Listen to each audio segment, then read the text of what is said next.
And so Jesus lived in those circumstances, no different than yours or mine, but he saw his Father working. Now that doesn't mean that he didn't see or that he wasn't affected by the sin that was around him.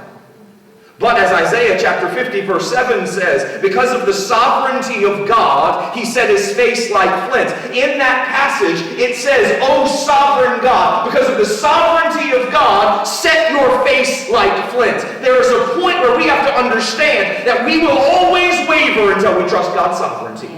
That we will always go back and forth between what we believe and what we want God to do until we come to a place where we believe in God's sovereignty. It says, because of the sovereignty of God, he set his face like flint. Jesus fixed his eyes on the Father, and he determined to see what God was doing and join him day after day in person after person. I don't want to spend too long on this, but a theology that is lacking in trusting in the sovereignty of God will cause us to live either in fear or in disappointment.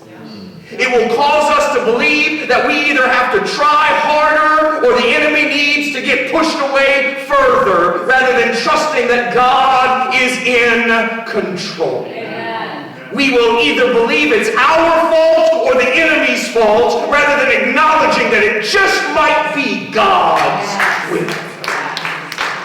We've all been in some situation where someone has told us that if we had a little more faith, someone would have got healed, the miracle would have happened, the thing would have come, something would have changed. Doesn't that make it about you? So that means God's will is determined by my efforts, by my ability? What kind of sovereign God leaves eternity up to me? That's not good. It's not faithful.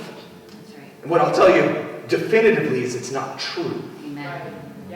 If we won't believe in his sovereignty, we will make it about us. And when we make it about us, all we do is spin and spin and spin until we're exhausted and we give up.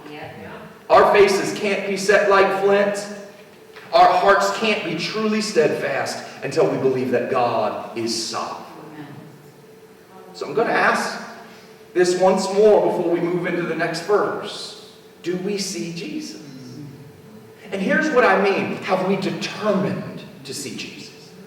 Have we chosen not to be distracted by the wind and the waves that are around us? Have we given our attention to what he says he is doing? When we see sin abounding, do we look up and believe that grace is much more abounding?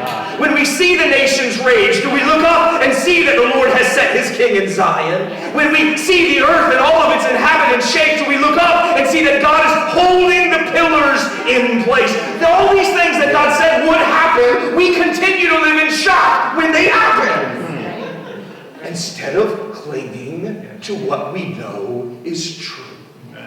Not only is Jesus present, he's at work, he's in control. Do we see him?